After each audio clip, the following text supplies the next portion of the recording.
Okay, welcome to our Health and Wellbeing Board.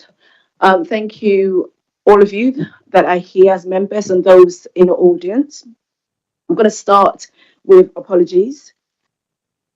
And I've received advance apologies from Althea Lodrick, David Quirk Thornton, and Darren Summers. And I know Rebecca's here deputising for him. Any other apologies?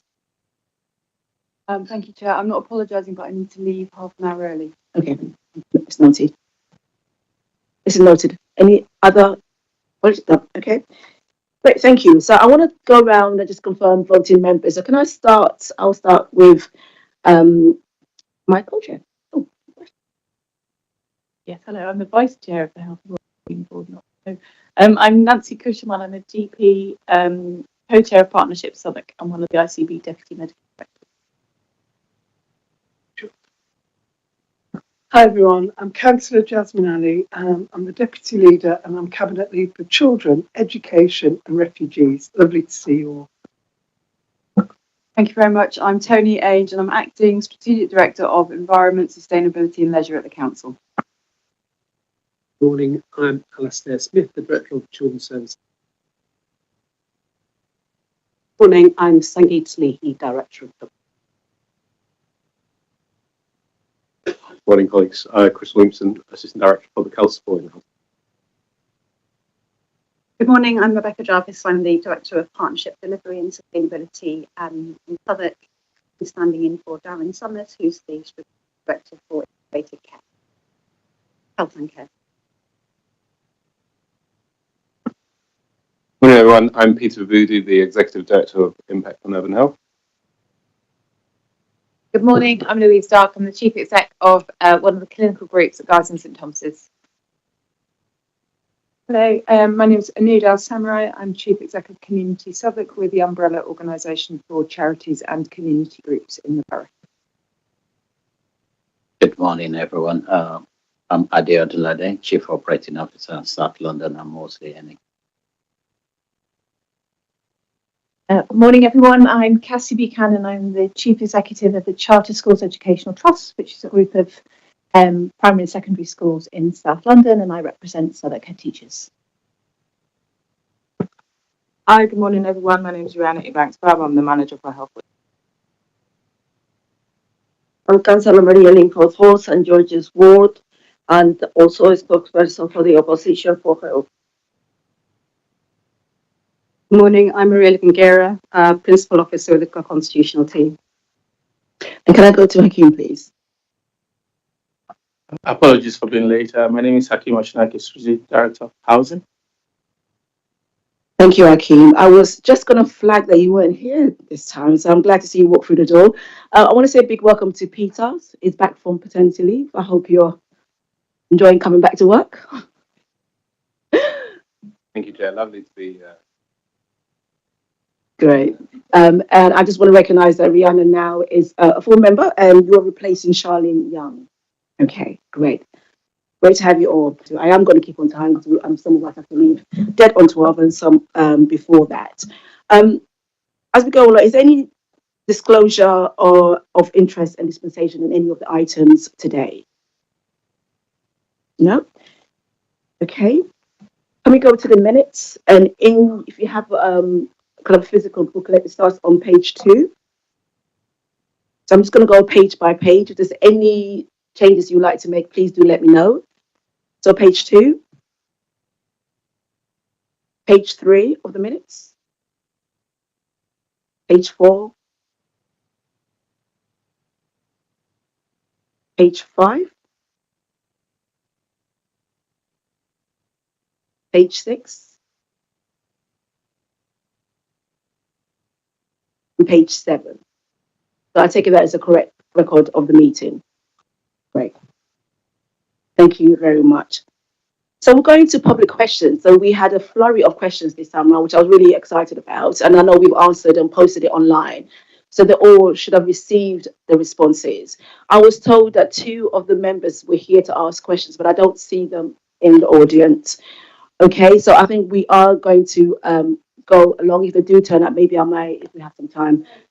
Oh, are you? Oh, Miles, I do apologize. Please come forward. Yeah, please come forward and sit there. Oh, we did get it. So you have an opportunity to ask a supplementary question. Have you seen the responses? Do you want to use your just to press?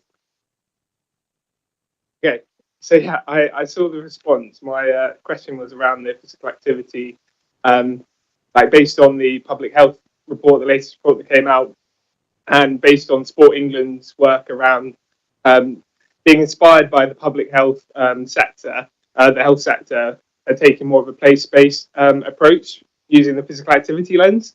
And so London Sport are really keen to collaborate with Southwark and look around seeing how we can address some of the inequalities that are present through that physical activity lens, as well as the other, with it being one of the sort of 4 key risk factors for non-communicable diseases, physical inactivity.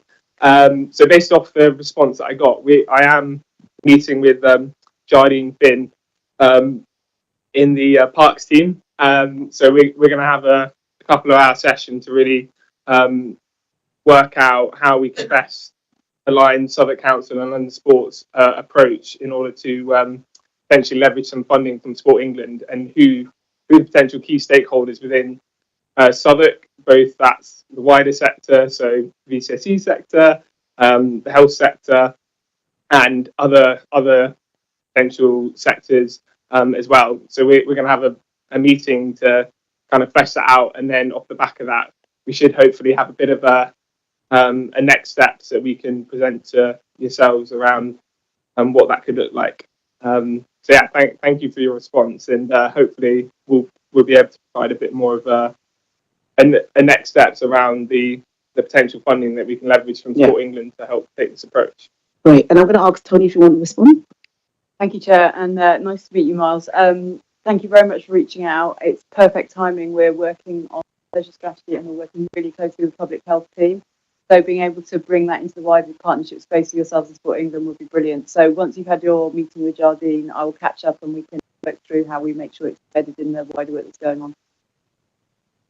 Great, good question from Anud. Yeah, just to say thanks ever so much for raising it, Miles, and for all the networking you're doing, which is really helpful. Yesterday, one of our community Southwark networks, the Children, Families and Young People Network, had a meeting in Rotherhithe, very much with Rotherhithe youth providers. And this issue of kind of, how to link up, how to kind of leverage in additional funding came up really strongly. There were council officers there from Justine and Paul Davies from youth, but it'd be really good to make sure that you're linked up with that conversation as well. Thank you. And Udi, can I ask that you email Tony with that information so we can pick this up? And it'll be great to also get updates after you meet to see what to hear, what's going on. So great. Thank you very much, Miles. So is there anyone else, any other question? Yep. Nope. Okay, we'll move on. So I'm going to hand over to that Rihanna. Do you would like to take the seat over there? Alice is going to do it. Okay, that's fine. That's fine.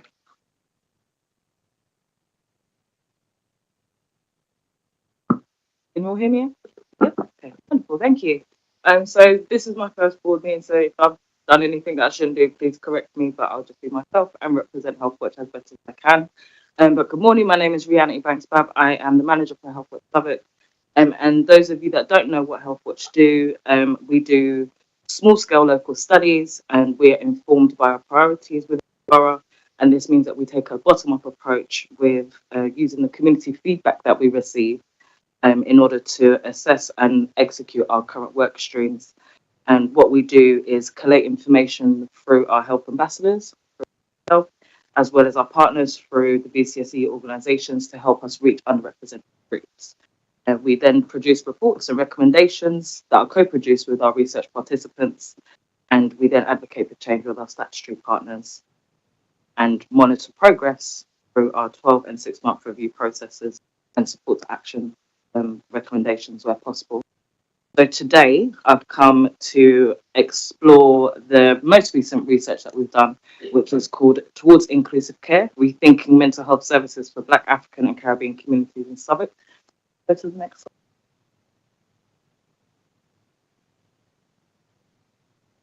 Thank you. Okay, so just a bit of background on why we did this research project. Essentially, we was looking at Black, African and Caribbean communities given the fact that they are known to face inequalities within accessing mental health care. And some of the most likely reasons of accessing treatment has been through crisis point or being subjected to coercive care and arriving at mental health services through adverse pathways, such as through the criminal justice system. So our aims for this initial piece of research was around developing relationship with local residents, as well as providing them with a platform to share their experiences and finding out what the key issues were within Southwark, so that way we could share them with decision makers to drive change. So this was a 2-year project, and it essentially got split into 2 parts. So we could essentially find out the broader focus of what Black individuals' experiences of mental health services were, but then from that information scale it down, because we know that this topic is quite a broad topic, but for us to then hone in what the key issues are and how we could support from a more granular perspective. So part 1 of the methodology was around a general survey to understand people's experiences, but also some focus groups to collect some more detailed information. So we were supported by a local BCS organisation called Holistic Well Women, and throughout this first phase of the methodology, we engaged with 55 participants. I'm not going to read all of the data, but some of the key findings were the top 3 reasons why people were accessing support, or routes for accessing support, were through the GPs, community mental health teams, and peer support. And this was from 83% of the participants. Next slide, please. And through this, we gathered 67% of those that used the mental health service in that time frame had experienced at least one issue, and we categorized these into 4 different areas named as operational, staff behavior, information and awareness, and suitability of care. And as we can see from the grid above, operational issues were the most significant factor pertaining to waiting times, duration of appointments, and frequency of appointments, as well as location and referrals. Next slide, please. So we've gathered some quotes related to those different areas. So one operational quote that we received from a participant stated, "I tried looking for an appointment at a time in my life when I felt that I wasn't in a good place mentally, but I had to wait forever until I sought help from my church." The quote from the staff behavior factor was around, "My sister suffered from depression and became suicidal. Her GP didn't take her seriously when she reported that she didn't feel okay." A quote from our information and awareness theme, "I know I suffer from depression, but I don't know where to seek help." And then lastly, from our suitability of care theme, "My children experience bereavement. Each of us would have access therapy separately. This made the process quite tedious and tiresome, and as a lone parent with limited support network." So, thank you.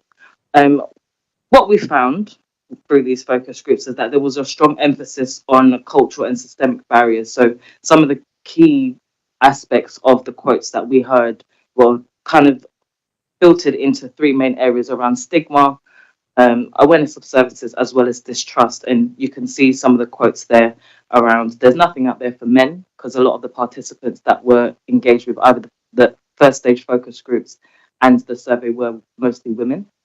And then also some people have mentioned about there being a lack of information other than what they would consider the worst outcome or the worst service that they would need to get, which would be being hospitalized or taking medication.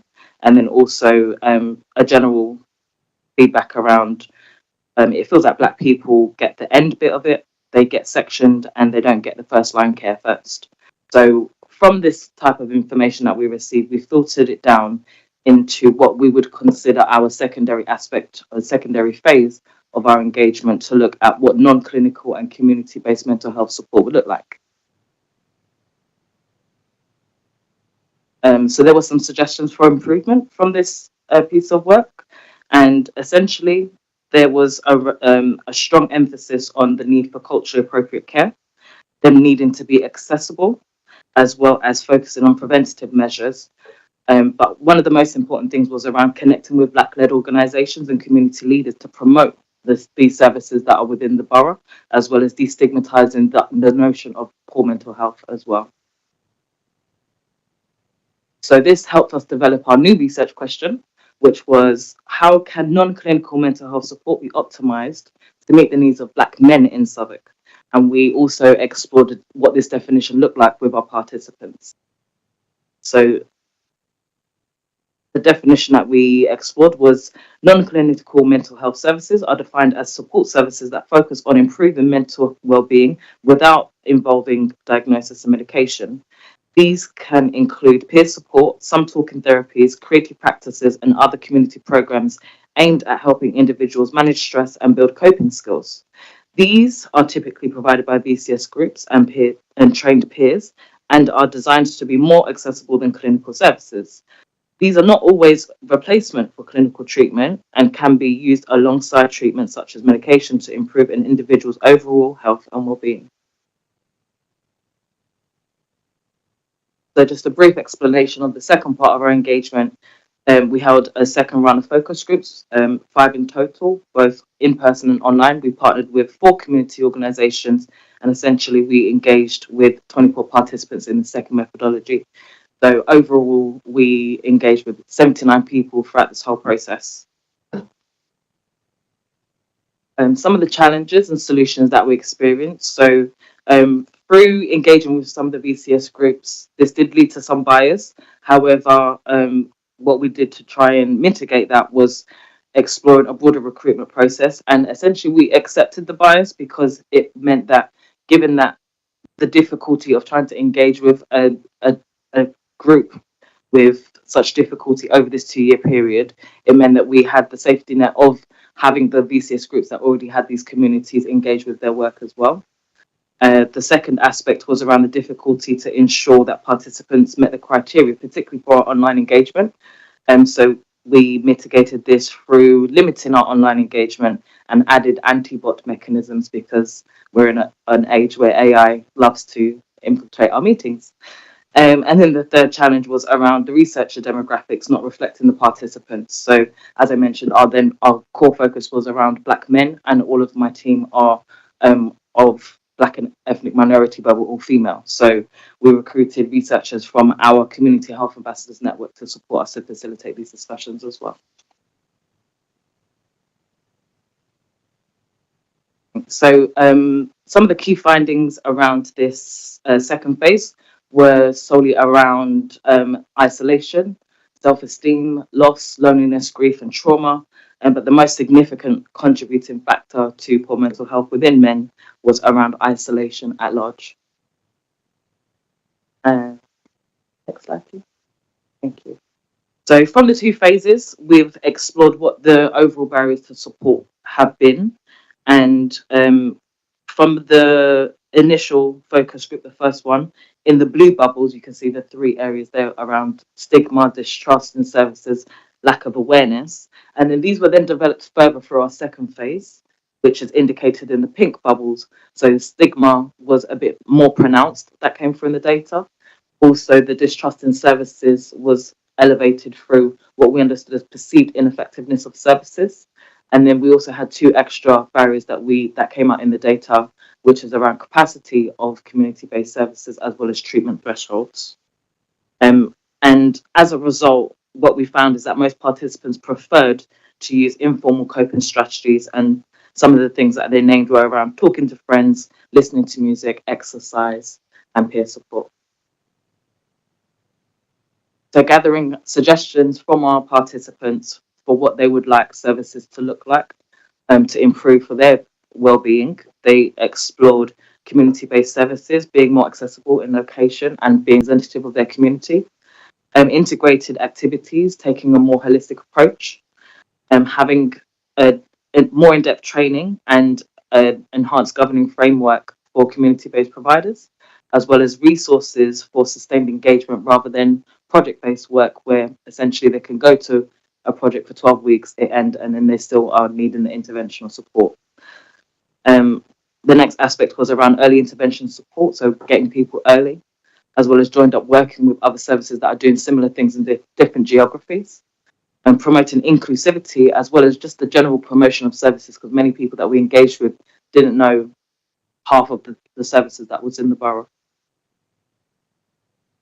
So to conclude, we came up with 8 recommendations that I've brought along with me in a nice summary here that I can share with you all. But I'll just quickly run through them, which are provide long-term funding for community-based mental health services. 2, create projects aimed at preventing mental health issues for Black men, particularly around arts, exercise, and wellbeing activities. Offer training and support to community groups and local leaders so they can help people in community spaces to access mental health support, not just signposting.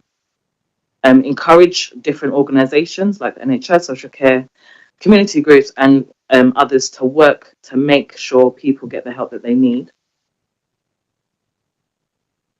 Number 5 is around making sure all mental health services follow the PCREFs, which stands for Patient and Carer Race Equity Framework, and let communities know how they've improved patient experience. And we're also doing our work with PCREF to explore their roadshows to not only promote the work that we're doing, but to explore how patients and service users understand this framework as well, and how their experiences feed into the change. And then the next one is around organising a Taster Day event to showcase the community services in the borough, so that way people can learn more about what they actually do and how they can support people on a day-to-day basis. And the final 2 are around working with community-based services to understand the support that they might need and share that knowledge and best practice. And lastly, launch a mental health awareness campaign focused on Black men using accessible language, as well as highlighting examples of how Black men have had good experiences using mental health services as well. So the summary, I won't read it out again, but that's on the front of this handout that I'm more than happy to share with you all. I bought enough, hopefully. But yeah, our key asks of the board is if the Health and Wellbeing Board can note the recommendations, all 8, from our report, and consider how these can be addressed through the delivery of the Joint Health and Wellbeing Strategy Action Plan, Partnership Southwark's Health and Care Plan, as well as how the delivery of the goal of staying well within the Southwark 2030 goal is going to be explored. I would also ask that when planning these initiatives, that they are assessed through the lens of Black empowerment and Black liberation, as well as inform us of how our work has informed these initiatives through the recommendations and how they've influenced the work streams, in order for us to not only report back to the communities that have been involved, but we're also able to explore how our work has impacted communities within Southwark. So our next steps, alongside promoting the work, we have not only sought formal responses from providers, but we will continue sharing our findings with communities, present to key decision makers such as yourself, and track progress with providers at 6 and 12-month reviews. And lastly, again, we've done our research, and based on what we've heard, people don't know what is available in the borough. So we've created a directory of services that is available on our website, and we'd ask that you share it with your staff, your service users, and there will also be some printed versions of this directory available in the coming weeks. I'm more than happy to either share them to your addresses here, or feel free to reach out to us and we can post them out to you directly. That's it from me. Thank you very much. Thank you so much, Rihanna. It was really interesting reading this, and especially I personally loved the personal accounts and people's experience. I mean, there was one account that talked about not being able to access a kind of a family or group mental health support for the whole family. And so they just decided, well, we can't do it. I'm a lone parent. I've got this kids, and I can't be doing one thing. I'm trying to do another thing. So, I mean, that is a small sample. I do appreciate, but actually, it's not saying anything that we don't know. I mean, we've heard this over and over again, especially about the non-clinical support that especially Black community get. We know about, I took some of your words here. Southwark rates of mental health hospital admission and detention under Mental Health Act is higher than the national average.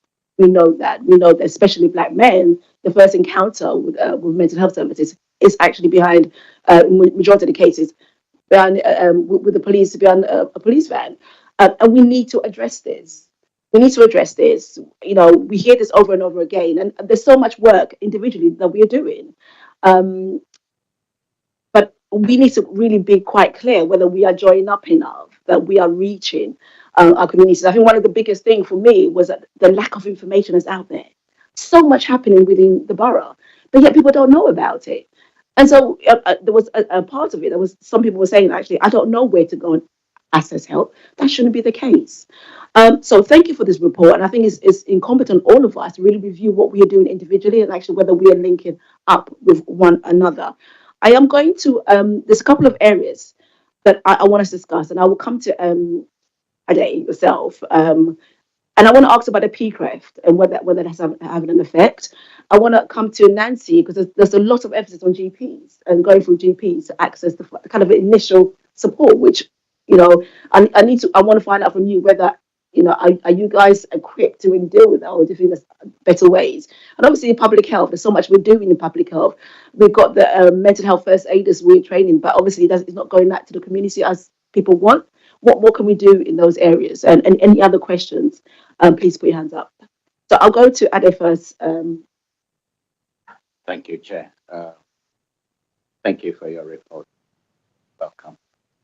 Not only that the background on the service are the most about that in and interested, because also about me. A whole lot of things that you looked at and found out, and your recommendations, they're all. And I think it's an opportune time now to actually work together to try and achieve most of it and do things differently from how it's always been. Because this report, we could have done it 20 years ago, it will still tell you pretty much the same thing.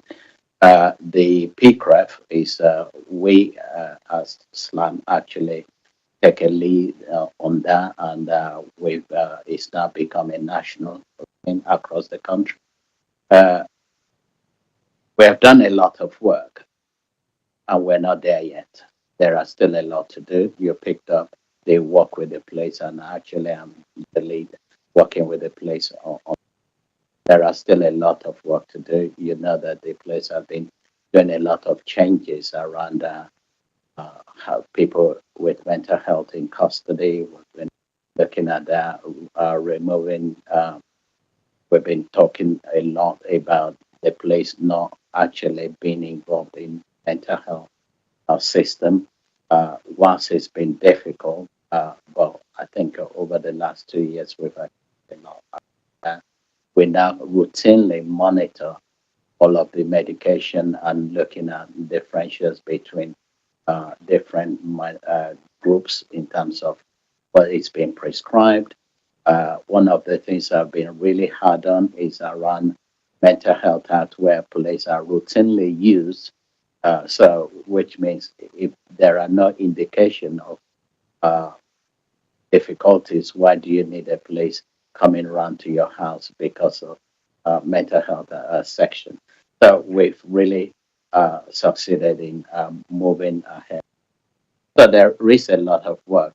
But just let me point out, we're also just recently become one of the 6 pilot sites across the country in terms of integrated health, which is one of your recommendations, because when the country is having difficulties, mental health tends to get it. So you notice things like work, housing, because right now, I'll say that mental health is one of the largest housing providers, because people come into hospital and they have nowhere to go, and we end up having to, because we do need the bed for other people who are unwell. So we're spending health money on housing, which shouldn't be the case. So all of those pressures are adding on to what we're. Well, we are now doing a pilot at Lewisham, which will be extended to Southwark as well, which means we now have a neighborhood service, which includes everything. We're bringing housing, we're bringing in all of the services, GP, under the same roof. So it becomes a one-stop shop. Also, in there, we're going to be having something like 6 beds.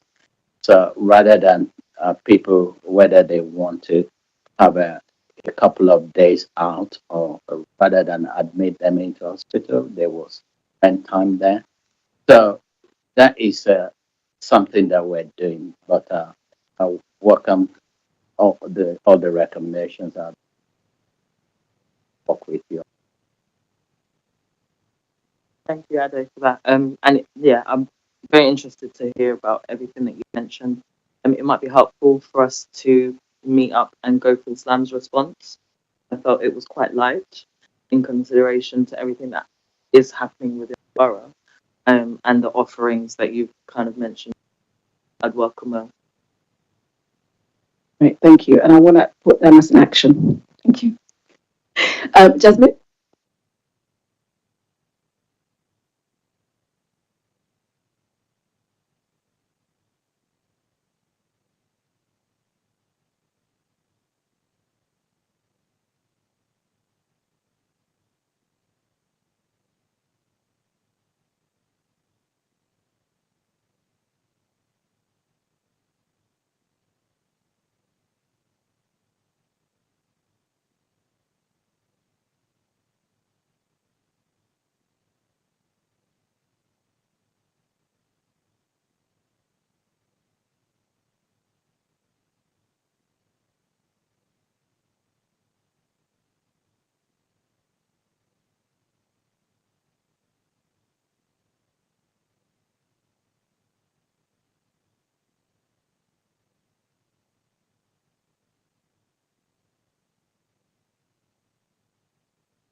Thank you, Jasmine. Anud?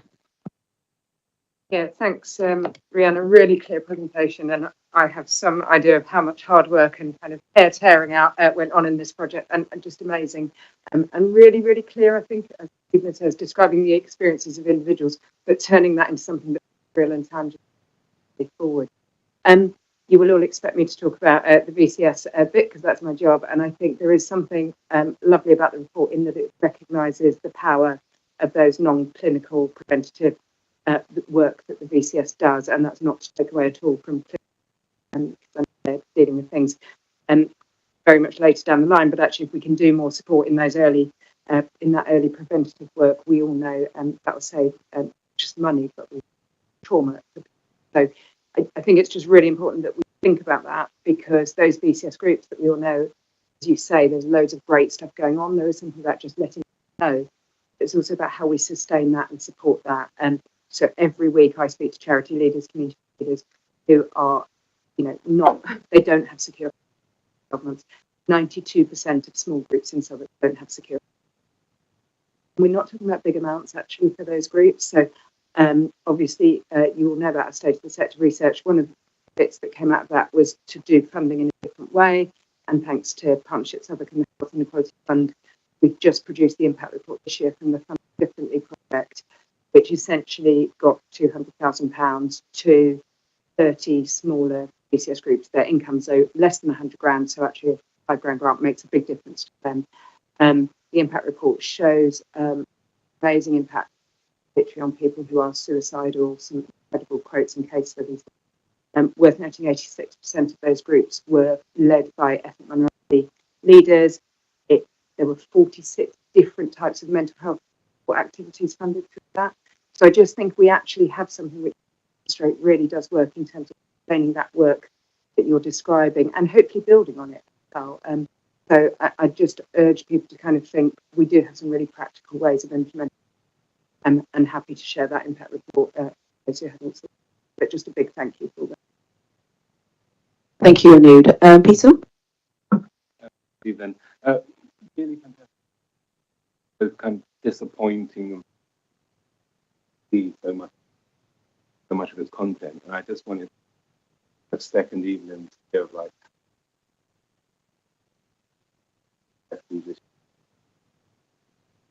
will be aware as well. And funding a partnership to look at the vision of backing of money. So it would be great to draw together the research and work. And what's unique about that partnership is want those people finding doing different things. So there were questions where engaged involved in that. Very eager to come forward and ensure that we have partnership work that we're in any case. And then just an offer which may not be not in a bad way. On that kind of case today, very non really happy own story. I think he was given a space where they could be like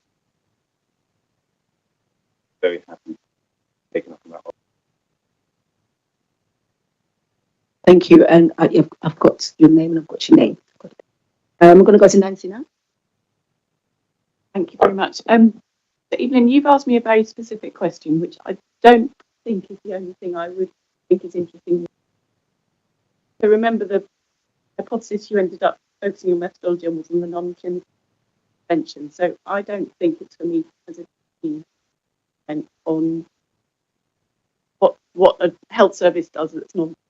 I guess what I think is really important is that where we do have clinical services, they are personalised, holistic, coordinated, and that is for everyone. I think that a lot of what I hear here is the same, whether whichever community you with. You know, the need for good access, the need for personalised. That's all a given for me, and we're working on it. I don't think I'm going to answer what we're doing for that, because I think in terms of this report, I think I always have a bit of a hesitation with your report.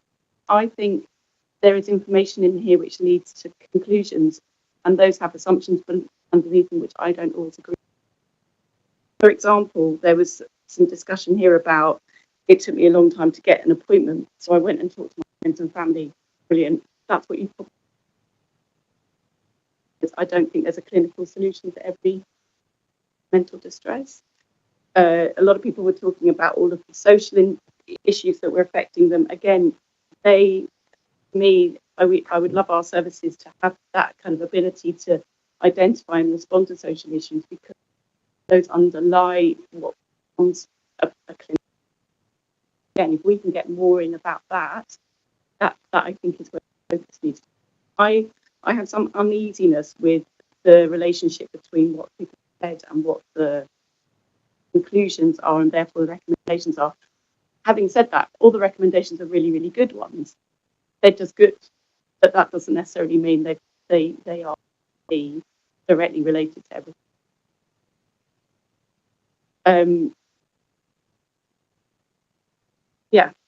I just wanted to sort of say that it's not the first time I've had this watch report, but that's not to say we shouldn't just get on and think about what the recommendations mean. Thank you. It's always good to have different views. No, it's important. It's important. We're not close to each other, so it's important to hear this out and be adult enough to discuss this. I think my question with regards to the GPs, because if you read the report, majority or a lot of the kind of personal kind of accounts were talking about accessing GP first, going straight to the GP. So GP seem for a lot of people as to be the first point of call. So my question, So my question to GPs: how are you? Are you experiencing this on the ground? How are you dealing with it? And actually, would you say that the GP federations are able to withhold or withstand all the kind of influx of people coming? Maybe you don't see it. I just wanted to gauge from your point of view. So I guess I do have a hesitation answering that question, because it's a massive deal. So scrutiny, and I just think that there's so much to it. Of course, people don't get what they want. We are a services of limited funding, limited capacity, and we are doing our absolute best to lead patient feedback, both through surveys that are run, independently of us, but also through the friends and family and the links and compliment stuff that we collect ourselves. We are getting better and better at trying to describe our population so that we identify risk factors, we can identify vulnerabilities, and we tailor our service to that. So it isn't all just first past the post, first person on the phone who gets through the door, so that you have at-risk registers and you can respond to those people. I think what's really important here is that we don't want to overload that and make lots of judgments about people. I wouldn't want to do, I don't know, what do you feel about having ethnicity as a risk factor there? I think that can be important but risky. Start creating registers because of these things that we know people experience inequalities by, they are automatically vulnerable or at risk. I think what is much better is for our institution to understand about the discrimination people experience, understand what it feels like, traumatizing it is, how repeatedly traumatizing it is, and how we need to, our frontline professionals need to be given the tools to understand their own biases, behaving and ways. I think that we should be doing that all the time, everywhere. I think there are certain situations when working within the health service where it's really difficult. That needs to be busy, and I think that you ask a lot of, everyone around this table will probably be given a situation where they felt uncomfortable in their health care. Difficult to do it really. I'm not saying none of the things in here are not true, but I think that we need to be sensitive as to the sequence of understanding around. Thank you. So I'll come back to you. So I'm a person that looks at the bigger picture. So I think for what I wanted to understand from you as a GP is that, okay, yes, I do get an influx of people coming in with mental health issues. And I do think, that preventative element has to be stronger. And I do have information to be able to funnel people through or kind of divert them or signpost them to be able to get the support, the help. So that's the kind of response that I wanted, because I think it's really important. Notwithstanding everything you said, I think everything you said is great because you are, in the front line. But I think from us as a strategic body, we're looking at, okay, on the bigger picture, what can we do to support the issues that we're facing? How can we support our GPs? And that is making sure we have early intervention services available and that people know about it to be able to utilize, so that you don't always see everyone going to the GPs, because I don't think you can withstand or hold them, or everyone accelerating to slam, because that's the acute end, and that means we fail people. So we need to think about strategically, how do we put things in place to avoid some of the kind of pressures that we're seeing in certain quarters, to support our residents earlier on. So I'm going to come to you, Rihanna, and very quickly, because we're running out of time for this segment. So, and I'll come to the others. Thank you. And thank you everyone else for your comments. I just wanted to respond to you, Nancy, specifically, because I think it's really important for us, particularly at HealthWatch, given that we are a member of this board, to present the patient voice and patient experiences. I know you said that there's other mechanisms, but given the fact that HealthWatch is enshrined in legislation, I think it's really important for us to continuously advocate for patient experiences, regardless of the scale of responses that we receive. These are people's experiences. And I would also like to note that we've reached out to GP federations and we didn't get a response from them. So how we can support them, they need to respond to our work. So it would be helpful maybe if you could speak to them, the leadership, to be able to work with us so we can understand what their issues are and barriers in aggregating this data, or whatever the access point barriers are for them, for us to be able to support with getting that information out to people, because that's part of our functions as well. And then lastly, you mentioned about ethnicity being a risk factor. Isn't that what the Core Plus 20 is about? So it's about identifying specific risk factors for specific demographics. So I just don't understand that comment that you mentioned there. And just the last thing around the primary care collaborative, we're also part of that. And essentially, I've only just had a meeting yesterday about how HealthWatch's work can be, I guess, better presented and more influential in that group, because I've been part of that group since I started, and I've only had an opportunity to present once. So it's one of these things where we're more than welcome to work across the board strategically, operationally. But if we're given the opportunity to, and again, the offer is there to work with however and whoever we need to work with to make sure not only our recommendations are fed into the work streams that are being presented moving forward, but we can also report back to communities that this is what we've done and this is how things are changing for them. Thank you. Louise? Thank you. I suppose on a slightly different note, what I was thoughtful about as I was listening is how the form of the integrated neighbourhood teams take this work forward at neighbourhood level. A bit like what Ade was talking about at Lewisham. I suppose in my mind, I was thinking we'd be conscious of that. Thank you. Tony? Thank you. So I think picking up on the preventative end, and clearly what was the need for services. But I do think in a sort of partnership space, we've got our leisure centres, we've got our libraries, we've got the creative and cultural sector. So those areas at the very preventative end are very, very important. But other ways of accessing our and also through linked to as part of the social prescribing route. So I think they're going to like the VCS. Great, thank you. Maria? Thank you. First of all, I should say, very good presentation, excellent, and very interesting questions. But what concrete measures are the council adopt to secure long-term funding for community-based projects like this one? And that's a very good question. I'm not sure who will be able to answer that, but I mean, you're talking about how we fund our VCSs. And I will say for Southwark, we are one of the boroughs that has, we fund our VCSs extraordinary amount, a huge amount. I can't remember how much in totality we spend on the VCS, but we do actively, support the VCSs, and obviously.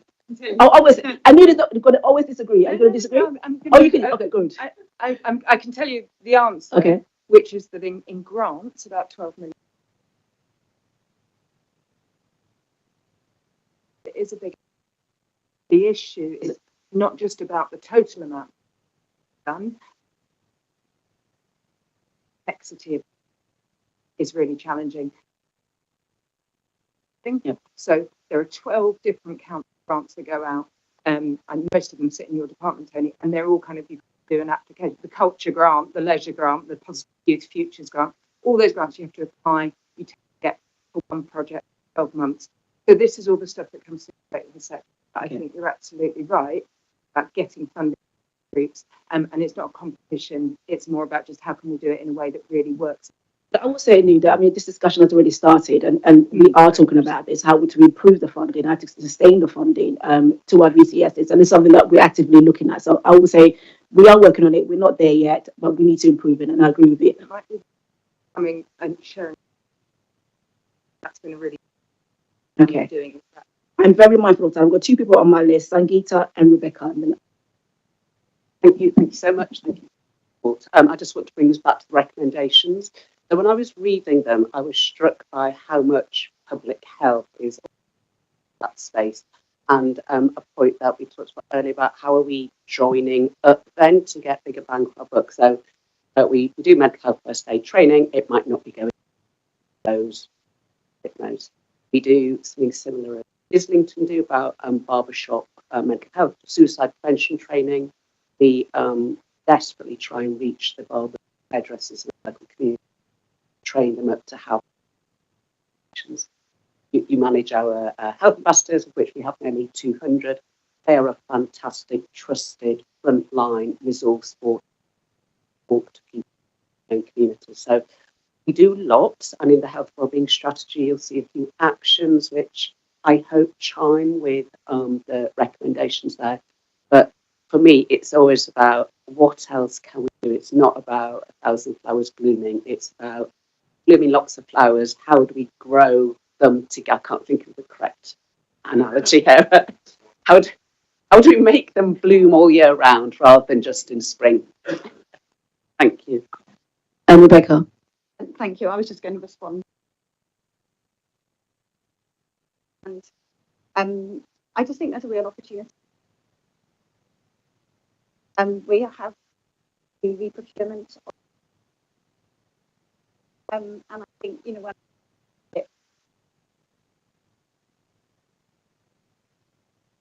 goals, and this is an opportunity, but across, and I can assure you that the product team is. I think there's a lot of design. So first, I just wanted to sort of thank you for the timeliness of it.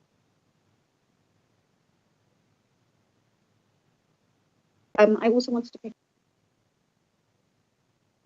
It's disappointing to hear that.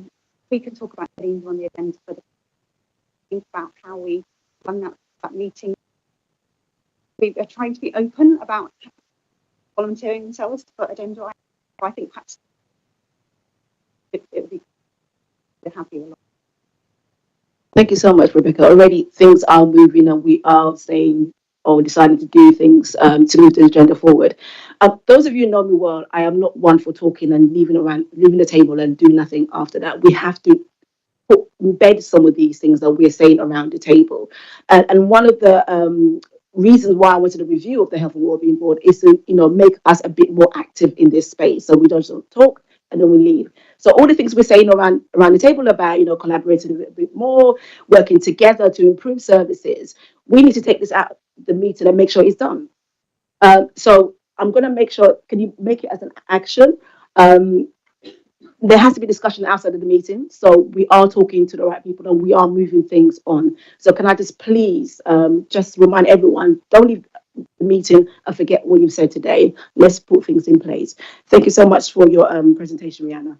Can we now go to Chris for the annual public health report? Thank you, Chair. Morning, everybody. The paper in your pack today presents the annual report for 5. Those may be aware that this is a statutory requirement of the Director of Public Health producing independent reports, health of population and inequalities, highlighting key issues and recommending improvements. This year we focused the report on health inequalities as a whole in the borough and the work that's underway across our partners to help address inequalities that we see. So we've highlighted some of the kind of issues within our health and wellbeing and inequality. So within the borough, not only do our residents from our most disadvantaged communities live shorter lives, they also spend an awful lot longer in poor health. Residents from our Black ethnic minority background are 3 times more likely to suffer food insecurity than those from white ethnic background. Child poverty is almost 7 times higher in Faraday ward than it is. These are some of the inequalities that we see, both from a kind of health outcome perspective, social determinants.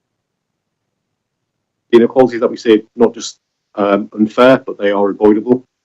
They're driven not just by work of the health system, but driven by conditions in which we are born, conditions in which we live, conditions in which we. Many of our residents, unfortunately, they are also driven by experiences of discrimination. On page 89 of the report, or of your pack, or page 8 of the report itself, we highlight 5 key principles that we ask all of our partners to adopt if we are to be successful in tackling inequality. So a focus on those social and economic determinants of health. Hopefully you'll see some of these coming through in the health and wellbeing strategy, which is the next item. Delivering universal interventions, but interventions that are then proportionate to the need within our communities. Focus on early intervention and prevention. Developing programs with our residents, and monitoring and evaluation so we know whether we are reaching those most impact that we're seeking to achieve. These principles are key to the role of the board and the discussions we've had in previous meetings about having more of a focus on those social and economic determinants of health. And as I say, hopefully you'll see them reflected. We've highlighted a range of the programs in the report that are underway across the borough, seeking to reduce inequalities and tackle some of those, not just health inequalities, but the social and economic inequalities we see. There are highlights. There are many, many more examples, I'm sure, across your organisations and with partners across the borough. pick out a few. The outreach program we have, trying to improve access to services for communities and populations that may not access our traditional models. So multidisciplinary teams working with the NHS, public health, our ambassadors and other partners going into disadvantaged communities and neighbourhoods, providing support and signposting and health checks. The Super Zone programme, working with schools and a range of other partners to improve the environment around schools, ensuring that they are health promoting, working with pupils, parents and teachers. And the Food and Fun Holiday programme, so working with voluntary and community sector organisations across the borough to provide free and healthy food and activities for children from low-income families during school holidays. They're just a few examples. There are, as I say, many more, I'm sure, across your organisations, examples of good practice. I think one of the common themes we see through many of these examples is a real partnership between different organisations and sectors. So working with the NHS, different parts of the council, community involved sector, delivering these programmes together and collaboratively with our communities. In addition to the 5 principles which we outline in the report, we've also made 10 specific recommendations, which are on page 103 of your pack.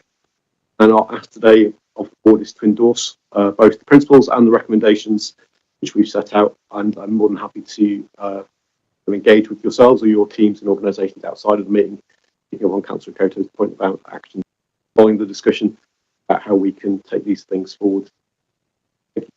Great, thank you. And I'm just going to go back to Rihanna's report. Rihanna, can I task you with catching up with other partners about what has been said? Great. So that would be your action. So make sure that we actually do discuss this afterwards. Any questions on this report? Sangeeta? Thank you, and huge thanks to Chris and the rest of the public health team who have worked on the report, and also who worked so hard on all of the activities that you see within there. So linking back to the previous agenda item, I hope that all of the public health interventions that you see within there would help to address those inequalities. However, I'm left with that unease that it clearly is not enough. We know it's not enough. How do we then, if we are doing all of scale it up to reach those people who you are still talking to, who are not feeling any of that, and that makes me uneasy. So conversation about how we scale up and use partners around this table. It shouldn't just be Health Watch myself having that conversation. How do we really scale up? So that's one thing. Secondly, I just want to point out as well the actions from last year, of which we presented a report about air quality. Section 6, please do look back at that. We don't just present the annual public report and go off and do something else. We do build on all of the actions. So please do look at that. Thank you. Thank you for mentioning that, Sangeeta. I think you know me very well, because I was going to say I really like that part, because we had we read it last year. We've now been told how it's been delivered. So great work. Thank you for that, Miriam. Thank you. It's a very good report. Thank you very much. Just one thing is that nothing is mentioned about cancer. Nothing is mentioned about how are you going to help the people who are not exactly in remission. Well, some will be in remission and some will be still going to treatment and not in remission, to cope with the daily life. And I'm going to tell you a story. My husband, who had cancer, left me a legacy, and that legacy was called Kicking Cancer.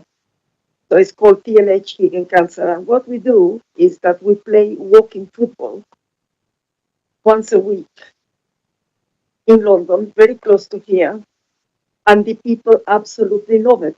Why? Because they find not only that they have a sport, fresh air, but also camaraderie. And the discussions between people that they have cancer, there are recommendations among themselves, and support among themselves is extremely important. And it's now, Kicking Cancer is now a charity, and we would like the council to support us and to try to advertise. In fact, the Southern Council football team has played twice already with Kicking Cancer team, and it's absolutely fantastic. So I wish that you will discuss a little bit more about cancer patients in your future report, and that you think about recommending taking cancer because it's an exceedingly good thing for people with cancer. Thank you. Thank you, Maria. Chris, do you want to respond to that? That's take your point. That's something we can look at in terms of future reports and either through getting a public health report or the assessments. It perhaps didn't come out in enough depth, but in terms of our outreach program, a lot of collaboration around cancer charities and potentially something to collaborate with the. And there was a big event for World Cancer Day in Peckham Square a few weeks back. I think we engaged with over 300 residents around kind of promotion, signs and symptoms. Well, Thank you. And then I've got Tony, Peter, and Cassie. Thank you, Chair. So I was going to speak anyway about neighbourhoods. I think responding to Sangeeta's challenge about scaling it up, I think there's a great opportunity to approach it through the Council's Emerging Neighbourhoods approach to how we deal with health inequality within local neighbourhoods. So I think we collectively need to sit down and think how that feeds into the programme and how we grab it at scale, but also at hyperlocal. So it feels like an obvious place we can maybe ground it in a bit. Thank you, Peter. Hey, I just really wanted to welcome the report, and I think it's preventative framing is profoundly helpful, and it's what Impact on Urban Health exists to kind of prioritize. I probably even challenge as to whether it's further enough upstream throughout in that kind of preventative emphasis, though noted that it is part of the kind of framing of the 5 strands that you highlight, but I'd argue that there's probably a good case for even pushing further upstream there.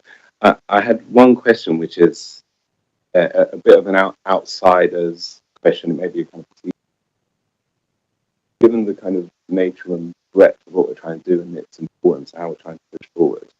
Is it just because all the resource implications are being kind of covered off elsewhere that it has no resource implications? Because one might read it and be like, well, it sounds like it's cost pushes further. Could someone disagree? Yes, so in terms of kind of response to the recommendations and kind of any intentions from that, they would be covered, financial implications would be covered through those governance routes and the appropriate forums. So, Peter, are you saying that you would have liked more information about how some of these kind of recommendations would be resourced? Oh, okay.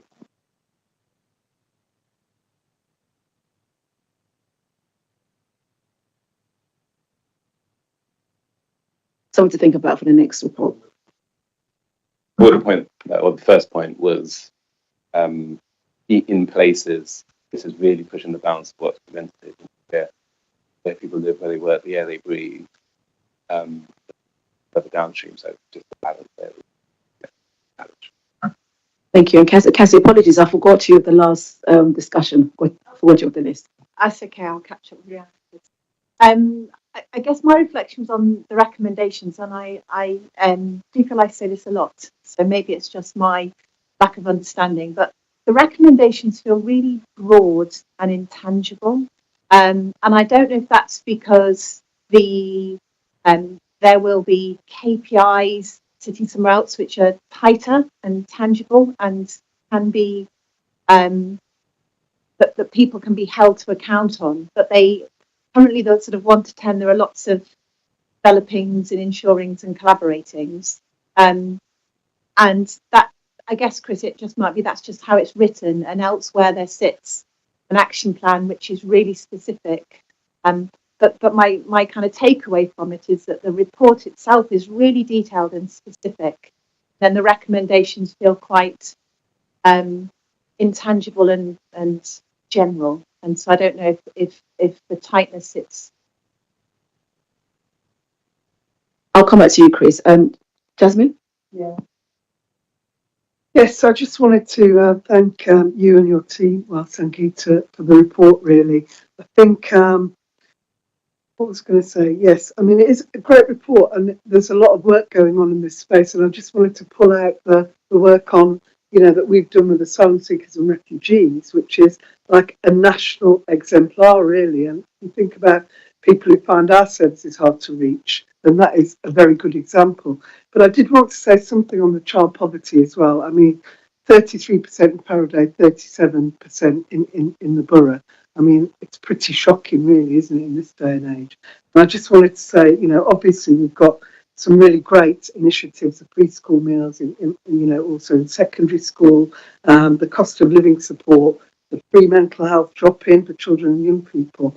But I just wanted to say that, one of the things that we are doing behind the scenes, because we've got, a new government, is that we did put the submission in, on the child poverty task force, and we are having discussions behind the scenes as well about some of the national levers as well as the local. But I just wanted to dial that in, really, because it's difficult, isn't it, to look at those stats without feeling very.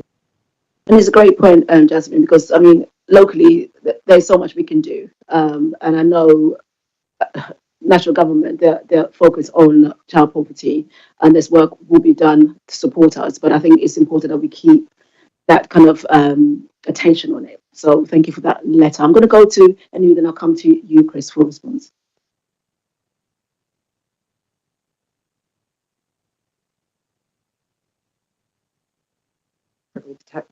Yeah, thank you very much to Public Health for being good to work with, whether it's on the ambassadors or other projects. I just wanted to pick up a bit like Cassie's point, but on the recommendations. Number 4 around kind of training for staff. But I just, Nancy, I don't know if you meant it to come across like that, but when we had the report on Black mental health, it felt like you were saying, well, these are issues for every community, and I found that quite uncomfortable. I think what's really important about this report and this training is that we recognise different communities have different experiences. I mean, Black men fit in the data in terms of what's going on with sexual assault, but it's just we need to make sure we are all able to understand that we don't have that lived experience and it is different. And so I think that point about training is really important, because if we're hearing things in this room that make us feel uncomfortable, what's going on with everybody out there. Community Suffolk are doing a project with Public Health, which Councillor Coker has just signed off, where essentially we're being given some funding to give out to the sector to get charities and community groups to help with training council staff and community researchers. So groups who are working on the ground, whether it's with homelessness, refugees, LGBTQ plus groups. So I'm hoping that might be a model, obviously seeing how it goes next year, but that might be something we can roll out, because I think any training needs to come from people who actually understand what's going on, and hopefully that would be a really positive thing we could come back to. So it maybe gives something a bit more specific, Chris, on that recommendation to refer to. And then the other one was just number 9, which again, obviously I'd have an interest in, because it talks about community and voluntary organisations, and I'm just not sure what that means, and happy to pick up information off that. Thank you, Chris. Thank you. Just to pick up the points around the recommendation. So I understand where you're coming from. I think part of this is about how we work with your different organisations across the whole borough, be it with the trust, be it with primary care, BCS, yourselves and schools, or council, to take these forward.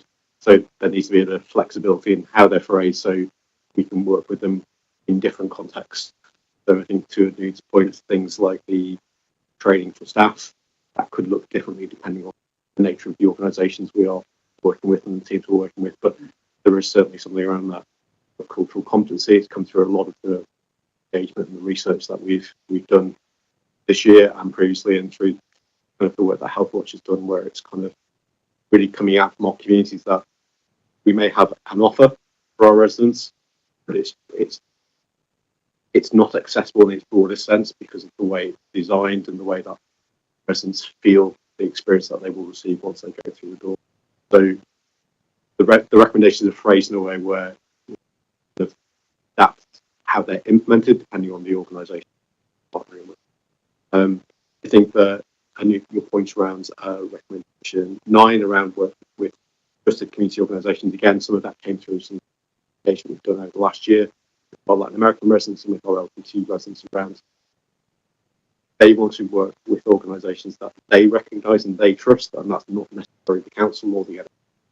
So how we work within the community, but vulnerable residents and disadvantaged residents feel level of trust with, so we can. Great, thank you. And we are asked to note the findings of the annual report and support the recommendations. Do we support a note? Great, thank you so much. We're going to move on to the Joint Health and Wellbeing Action Plan. And again, it's Alice and Rosie.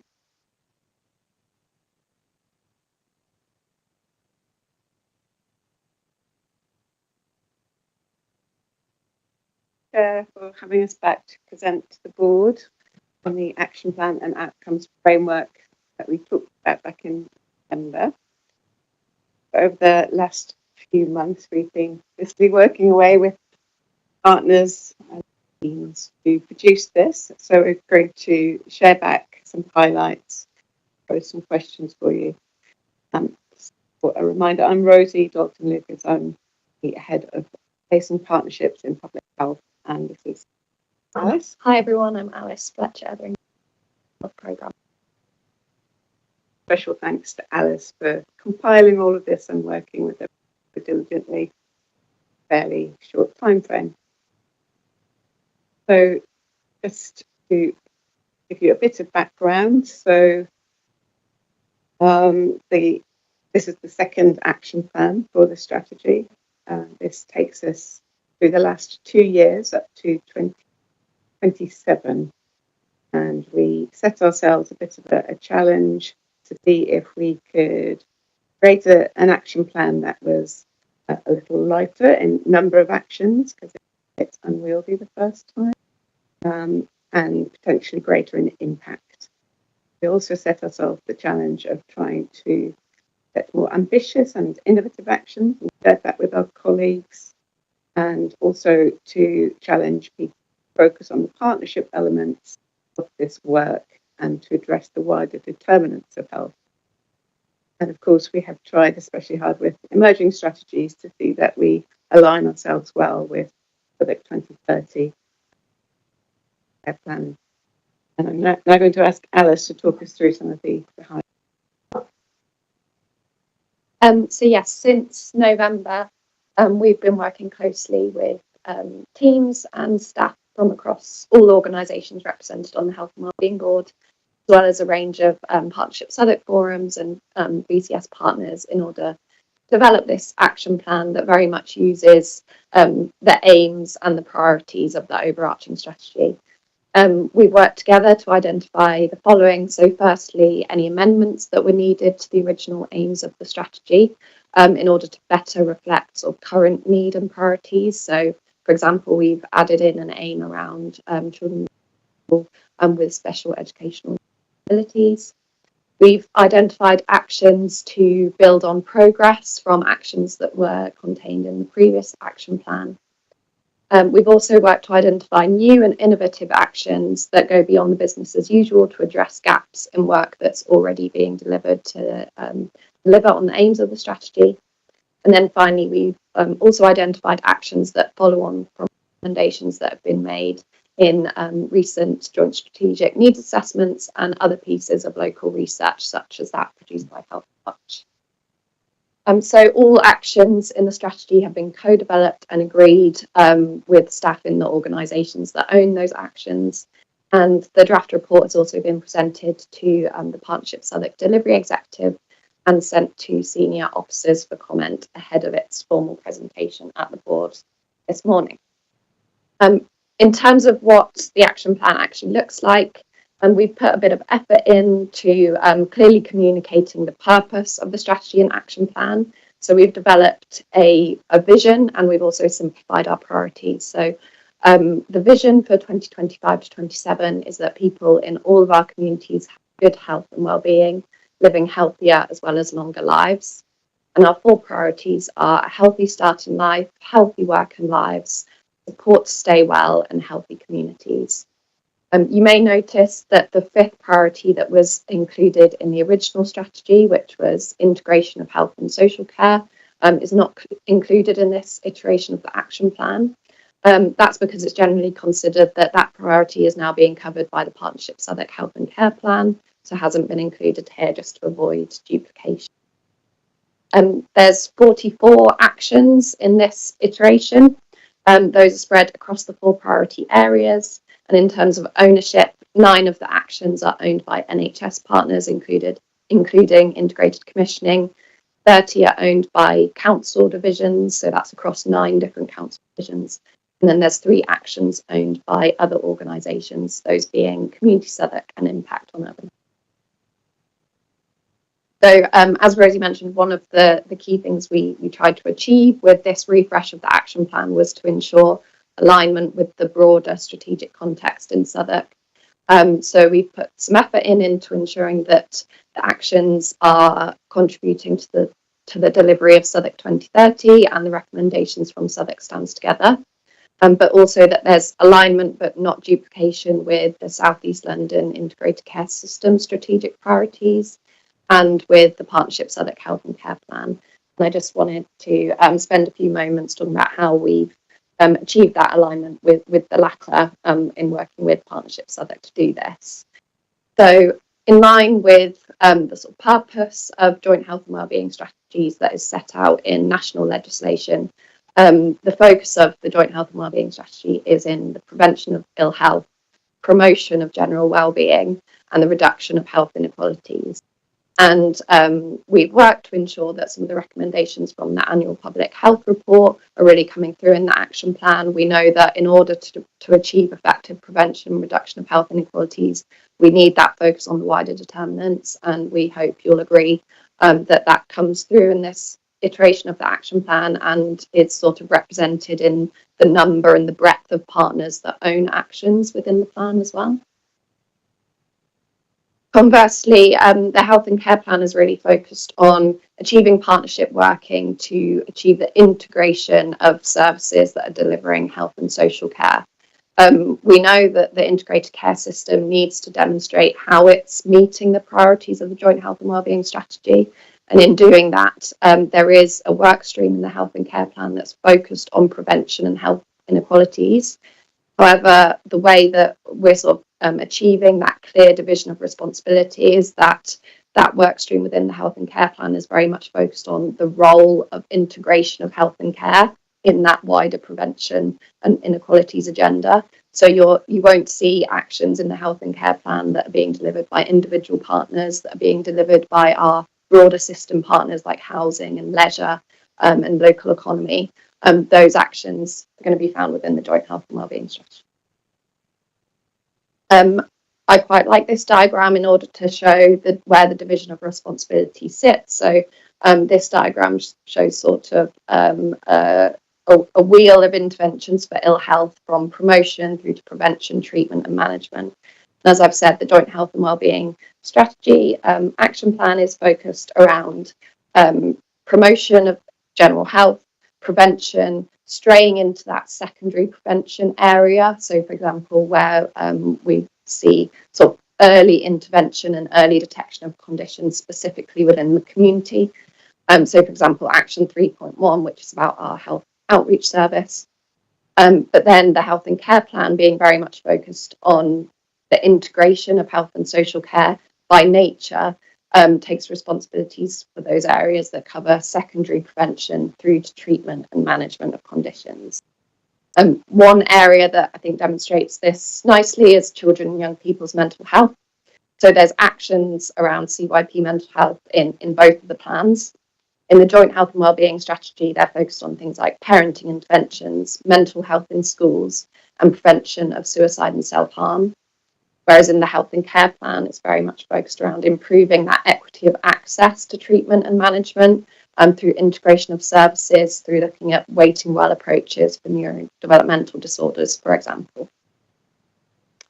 But how does that then relate to broader strategic context in Southwark? Well, as the joint health and wellbeing strategy is very much focused on wider determinants of health, there's actions in the action plan that not only contribute to staying well, but actually there's at least one action that relates to all 6 of the goals of Southwark 2030. Whereas the health and care plan is really that primary delivery mechanism for staying well. Working towards some of our commitments, such as making sure that all children and adults can access the support they need it and when they need it. And then finally, just to come back to the actions and just to highlight the last thing that we wanted to mention to the board was that to support prioritisation of these 44 actions, we've identified 14 actions that we would recommend become the sort of drive actions for the board. We've picked these actions on the basis that we think they could really do with effective partnership working across the agencies represented in order to ensure that they're delivered effectively. The 14 actions sit across all 4 priorities, and we've tried to ensure that there's a good spread of different organisations that own these actions as well. As public health, we'll support this prioritisation by using these actions to shape the board's forward plan moving forward so that there's specific focus on these actions. And then just to note that this doesn't mean at all that the 30 other actions are less important. It will just be that the board's responsibility in delivering those actions will be more to monitor the impact and progress of those actions and potentially identify where progress might not be occurring as it was initially planned. And then that's all I was going to present, and I'll hand it ready for the Rosie, if I can ask, so we kind of summarise quickly. Last slide. So, I think Alice brought that to life hopefully and helped distinguish between different strategies.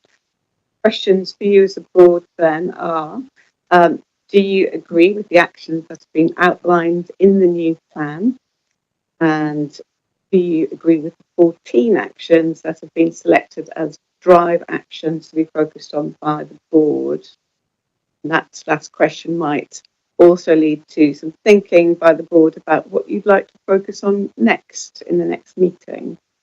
And finally, just to say that if the strategy is approved, as we hope it will be, we would aim for this plan to be effective from April 25.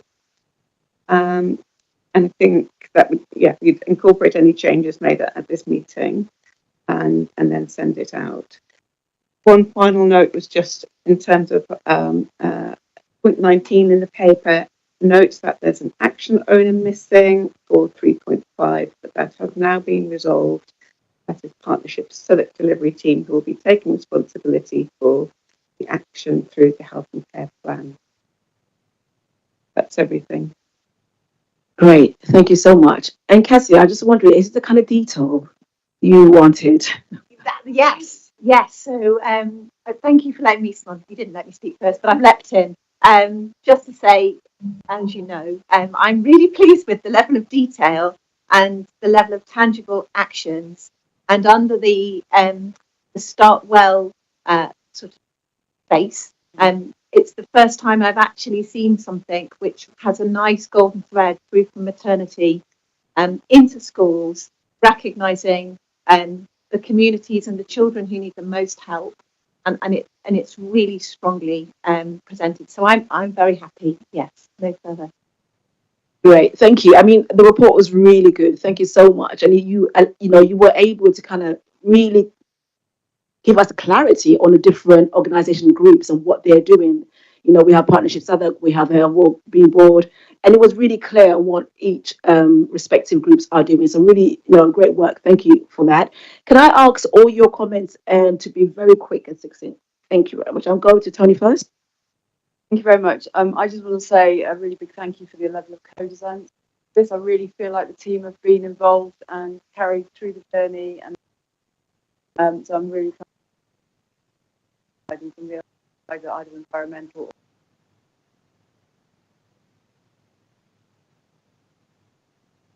Jasmine? Yes, thank you for the report. I mean, it's really excellent to see special education needs and disabilities up there in the top priority. I mean, I think we were asking for what we might look at in the near future. I think we should be discussing that here, maybe at the next meeting or whenever. I do think, that there's a synergy which post-pandemic is becoming more relevant now, and that's the relationship between neurodiversion and mental health. So I think really, just to have that in mind, really, that we put SEND as a priority, but obviously it just puts onto mental health in a way that it never has done before. But thank you so much. And if it's got the Cassie Buchanan seal of approval, then, obviously, got mine too. Thank you. Sangeeta? Thank you. I just want to say huge thanks to Alice and very long time co-designing this. Thank you. And the clarity about who does what, really important. Waste a lot of time. So I appreciate that. I just wanted to raise a point for those new members. Drive, sponsor, observe. It might be confusing if you haven't been here. Years gone by where we agreed that there was so much that the health wanted to do, but we could not do everything. That we would focus on driving things together with other things. Thank you. Thank you, Peter, and then Anud. Really helpful to see and appreciate the level of detail. I note that housing represented in the drive action in such a driver. It's just a question as to whether it's represented enough here, and I don't know whether there would be a drive action. Is there enough there that's given that it's a Thank you, Anud. Yeah, echo the comments about clarity and co-design, and I'm going to put that diagram up somewhere because it just was so clear. So thank you. A couple of points. So on the question about the 14 drive areas, 14 is still quite a lot, given we're a board that meets 4 times a year. So I wonder whether it is just worth. The one that stood out to me as a bit odd was the Women's Safety Centre, because there is, Tony's gone, but there is a community safety partnership that brings together. Certainly, we sit on it. I think housing are there. Anyway, so it might be there's another partnership that could pick that one up, but there may be others that stand out for different reasons. That was my kind of question back on the drive areas. And then just specifically wanted to pick up on a couple of the actions relevant. So on page 154, 3.5, which you said partnerships are the part of the delivery team. This is the one about social prescribing. I did ask, so Alice was very good at co-design because every time I said, could you just put in double the funding for the VCS? She said, well, so this is one I had, like, I just think there was a massive issue with social prescribing, which you've all heard me talk about. Referrals are made to the VCS, no money follows it. How on earth can people be expected to pick up the work of, GPs are passing on to them without any kind of funding behind it? So I would have liked something in there saying we'd actually get a model where we had funding behind social prescribing referrals. I promise I'll keep banging on about it. But yeah, obviously Partnership Southwark are here in the room and Rebecca knows that as well. But I do think it's important to note what didn't go in as well as what did. So that was on 3.5. And just on section 4, which obviously is the area I'm most interested in because it's about healthy communities. Again, Tony's gone, but 4.2, which is talking about the ways to wellbeing, it links a bit to the Rihanna and HealthWatch presentation about we know there are communities out there who find it particularly difficult to trust those council services or offers. So is there a way, VCS partners are mentioned, but the offer is very much talking about council leisure services. So I think that's one where we could expand or work on.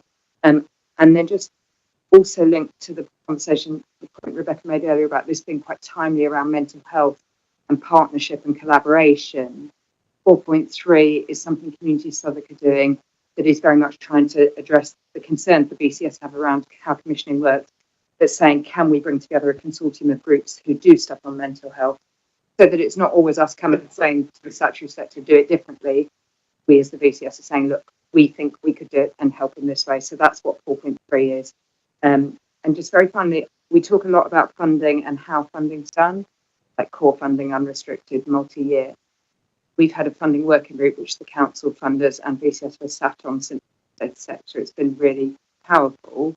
One of the conversations that group has got to is, as well as talking about how funding is done, which is really important, could we start to have some conversations about what we're actually all funding and why we're all trying to fund it and, what we're all trying to achieve, because everyone around that table has the same goals. So 4.4 is kind of thinking about how we do that, starting with just youth services in one bit of the borough. But can we come up with a model? So rather than it feeling like an us and them battle about funding, we're all saying, look, what does the brilliant youth service in Rotherhithe look like? And then funding is a piece of that, but only piece of it. So really pleased to see those in there. Thanks, Alice, very much. Great, thank you. I'm very conscious of time. I think the Women's Safety Centre was something that was niggling at the back of my mind while we have it there, and whether it's something that we are driving as a board, because I know it sits elsewhere. So I think that's the one action I'm thinking maybe we can take out. We have 2 years to finalise this plan. So I think 13. That's a lucky number for some, but I think 13, if we can push ahead with 13, I'll be comfortable with that. Any other thoughts on that?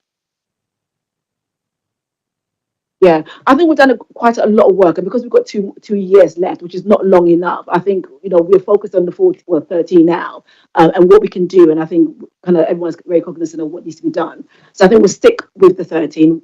I would say take out the safety centre, because I do think it's better somewhere else, and then we drive the 13. Is everyone in agreement? Excellent. Yeah, we'll talk to Tony. Yeah. Okay, so subject to us talking, clarifying it with Tony, we go with 13. And yeah, it seems like everyone's in agreement. And thank you so much for this great work. Thank you. Very much. Thank you. So I'm going to swiftly move on to the Maternity Commission, and it's a verbal update from Rebecca. Yeah, thank you. I've got a brief verbal update on behalf of Darren Summers, who couldn't be here today. And he is, of course, the SRO for. So yeah, Darren briefed me yesterday. So the ask was to produce an action plan following the Maternity Commission report that was published last year. And the action plan is to be produced by the end of this month. So the LMNS, the Local Maternity and Neonatal System, and Public Health have both been working on developing sets of actions which are going to be pulled together into one comprehensive action plan as a draft by the end of this month, and to engage further with stakeholders, to test with stakeholders. The first meeting of the programme board is happening next week, and that has representation from the LMNS, Public Health, the Council Constitutional Team, voluntary sector, and a clinical lead who's a midwife and who works with us in Partnership Southwark, and it will be chaired by Darren, the SRO. Programme management support has been identified, which is really good news, and the idea is to report back on that action plan to this board in June. So there's a lot of talk about plans being developed, but there's some really good progress updates as well, and I've got there. So I was learning about this, so I hope I've got the terminology right. So preconception health, so health before pregnancy, has been identified as and has been included as a priority area for the ICB Women's Health. And Tommy's, which is a charity, has been commissioned to lead a preconception health campaign. And then some other good news is that all South East London maternity services have reached compliance with the Maternity Incentive Scheme, which is a actions, and implementation of the Saving Babies Lives Care Bundle. And both of these are national programmes. So yes, I think I just wanted to share a couple of positive updates which are going on alongside this. Thank you so much. And can you please extend our thanks to Darren as well for the work on it. And just to update you also, I've been contacted by various other local authorities who are wanting, and some of them already started doing their kind of deep dive into maternity care in their borough. So I think that people are focusing, and I think local authorities are stepping into the space, which I think is important to be able to support the kind of the wider determinants in this area. So thank you for the work. Can I now go? And obviously, we know that we noted the update, and it's going to come to July. Did you say the action plan? June. Yeah, June. Okay, thank you for that. Can I now call on Nick Wolf, who's going to present the delivery of Connect to Work in Southwark?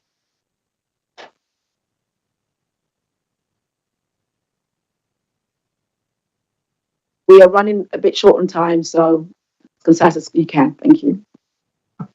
Thank you, Chair. Just very briefly before I hand over to Nick, my name's Danny Edwards, Assistant Director of Economy. I just want to thank the Health and Wellbeing Board for having this item in front of you for discussion today.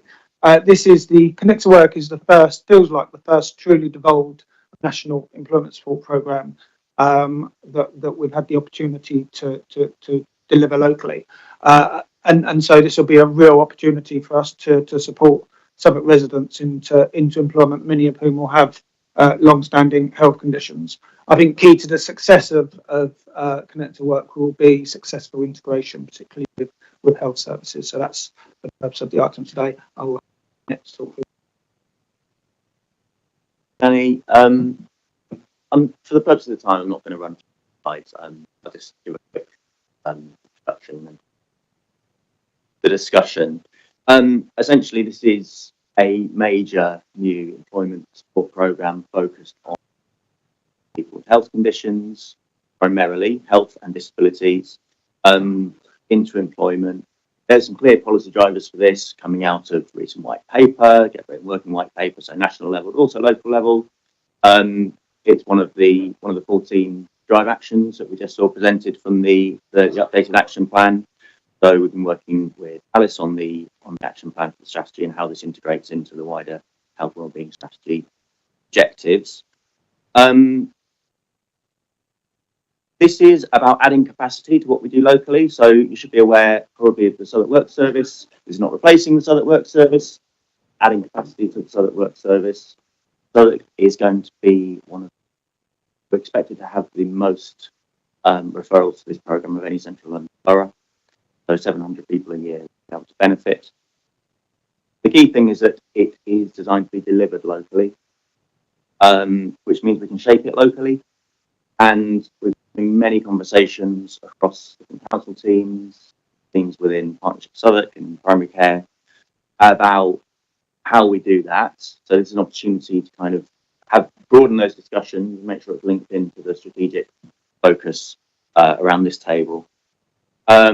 The really key element is integration, as Danny mentioned. So we can do what we need to do, but the focus of the programme is about getting employment support services aligned and integrated into health, social care, wellbeing services in a way that really works.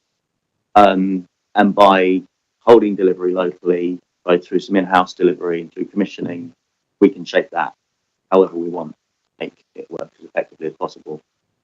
So that's one of the real focuses of our purpose of being here today, have that conversation.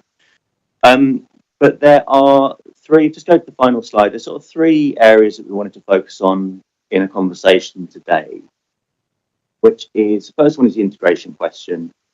How do we genuinely encourage and enable that to happen across the range of different services represented here?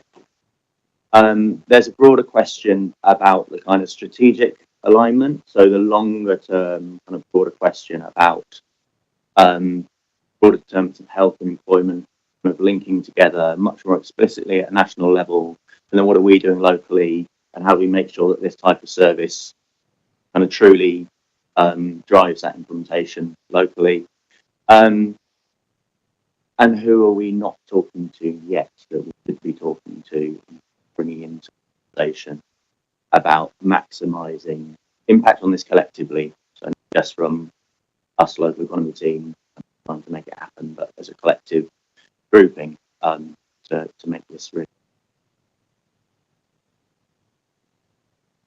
Thank you. So sounds exciting, but I'm sure there's a lot more details that some people may want. And I think my question is, what is the ask on our health partners on this? Our GPs and trusts, what is the ask from them? It would be good to understand that. Do we have any other questions? Okay, Cassie and then Peter. So my question is about the cohorts being potentially joining the programme. And obviously there's a wide range of eligible. Do you have any sense of where the majority of people sit guide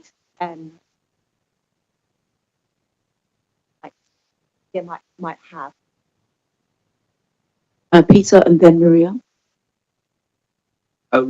Really, really interesting. There's some really bold ideas back in projects that have spent the last half. Steve,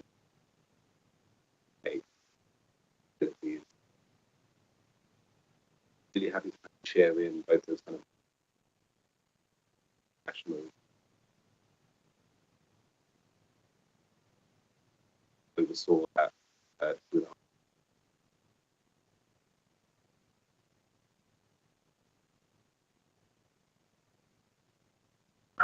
Thank you. Maria? Thank you for the presentation. What challenges have been identified in the current delivery of the Connect to Work initiative? And what specific steps are being taken to overcome these barriers, particularly in engaging underrepresented or marginalized groups? I'm going to take all the questions and then come back to you. That's okay. Rihanna? Thank you for the presentation. I just wanted to ask what engagement approach have you considered with these underrepresented groups, and have you considered training for essentially like our community health ambassadors that can then support with referral processes into this work program as well? Thank you. And lastly, Nancy. Thanks. We've had the chance to speak already, so I wasn't really going to ask a question, but just sort of share a few comments, which was that I know you've already talked to the colleagues I have in primary care through the social prescribing link worker reps that we have, and I think that this will prove to be very popular. We already use Southwark Works quite a bit directly and via the social prescribing link workers. We have an uneasy relationship with some of the kind of benefit side of this as GPs, having to supply information and not having much influence on the outcomes for our patients from DWP decisions. One of the things I think would really help a lot of this is in case histories. So, and particularly to start to show that there are good employers and what good employers can do to support people who are living with long-term conditions or other long or short-term diseases. Imagine what good looks like. I think it's really, we can promote the referral and we can also promote that as well. Thank you. So would you like to respond? Yeah, I mean, the ask has been well represented in some of the questions. So from the services that are currently engaging with people who might benefit from Connect to Work, the ask is, how can we put a new, put new capacity into that service to support people who are interested in moving into employment and benefit from this type of support.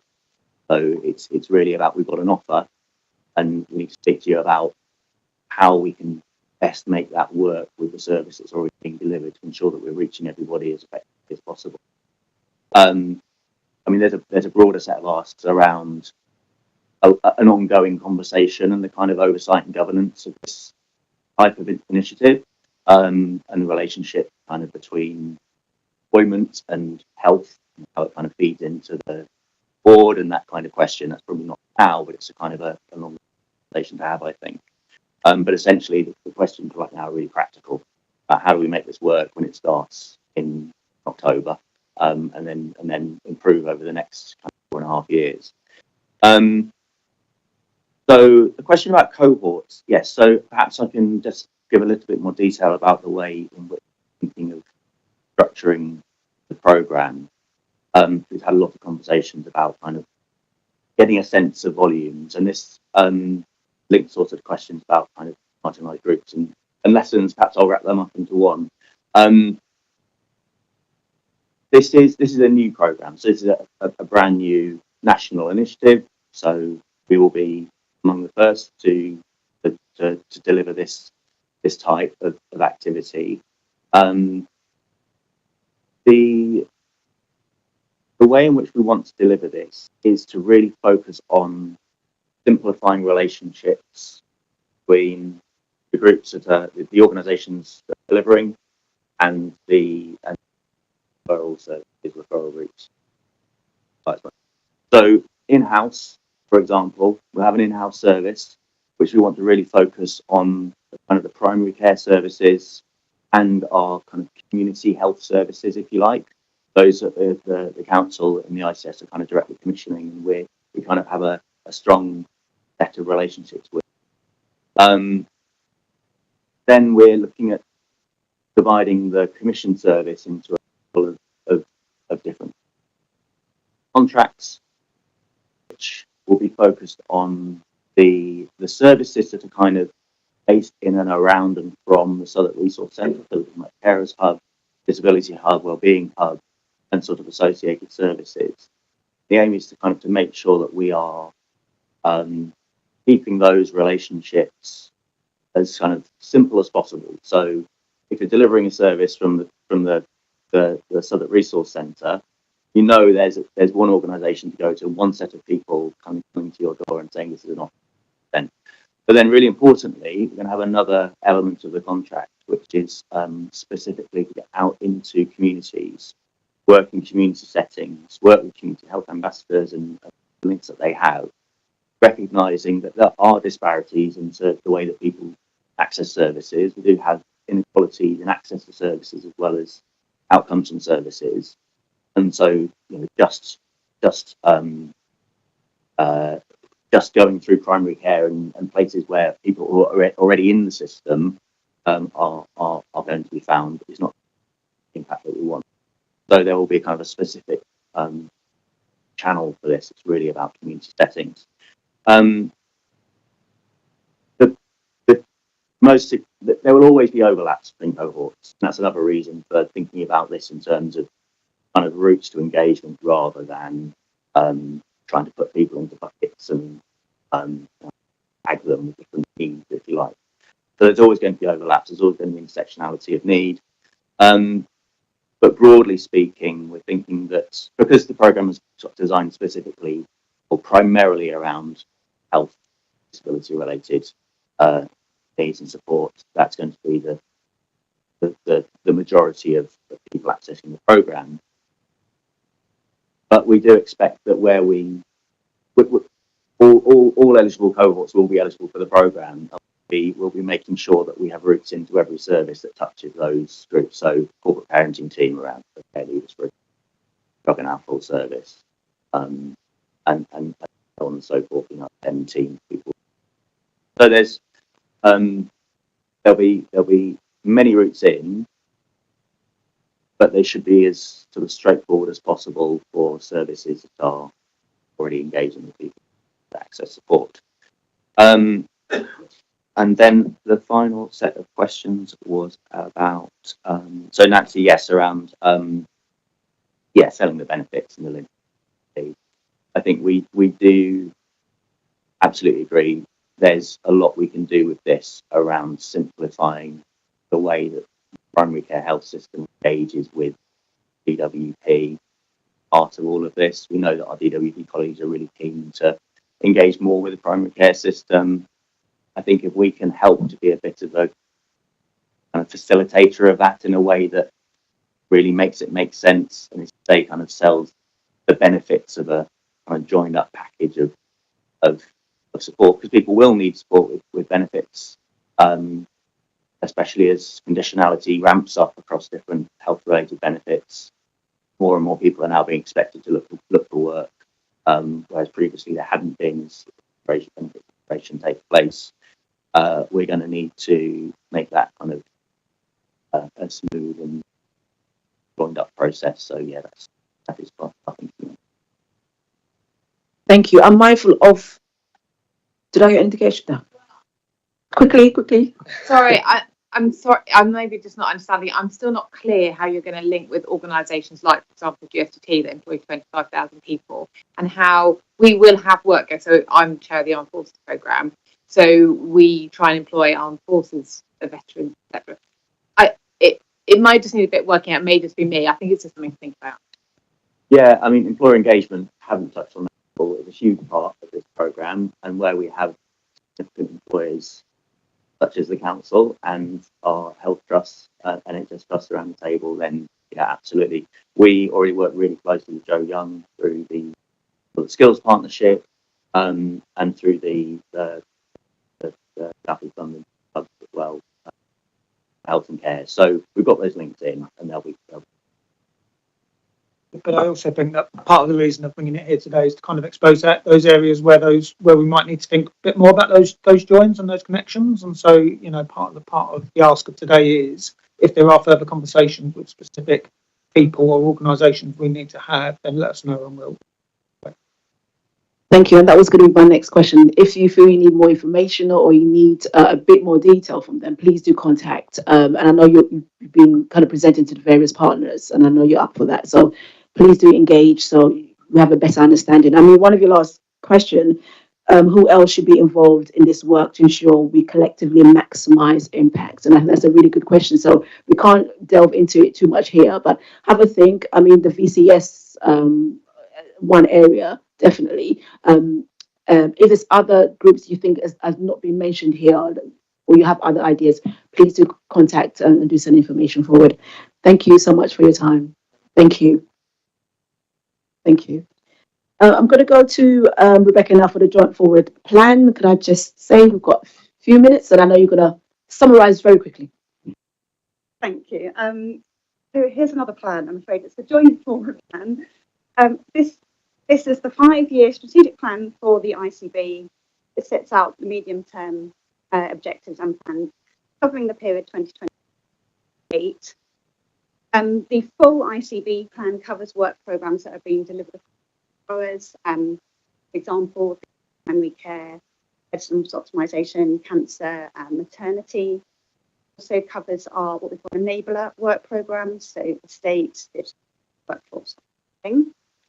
It also has sections for each borough or each place, and that's what I'm bringing here today. So the Southwark section of the ICB plan. It's a statutory responsibility to refresh the basis, and also to make sure it takes in strategy. So the Southwark section should look really familiar to you because it is, in essence, the health and care plan that's been here before. It's the same content. We brought it to the board in November, where we set out what the strategic priorities are: children and young people's mental health, adult mental health, frailty, prevention and health inequalities, and integrated neighbourhood teams. At that board in November, we noted the strong alignment with the joint health and wellbeing strategy, and I think Alice and Rosie have just done a really good job of doing my job actually of demonstrating how that works and plays out in practice. So really today this is just about noting the plan and confirming that it. Brilliant. It's painless. Any questions? Good, great. Thank you very much. You know, I want a day whereby we have one strategy and we all work off that one strategy. A one meeting. That'll be brilliant. Okay, great. Thank you very much. And that is the end, would you believe? Oh, no, I know. Got one point. So we have 5 minutes left. And just to remind you that we have a board development feedback workshop on the 2nd of April, 10:30 to 12:30. Please do attend. I want to say a huge thank you for everyone for feeding into this.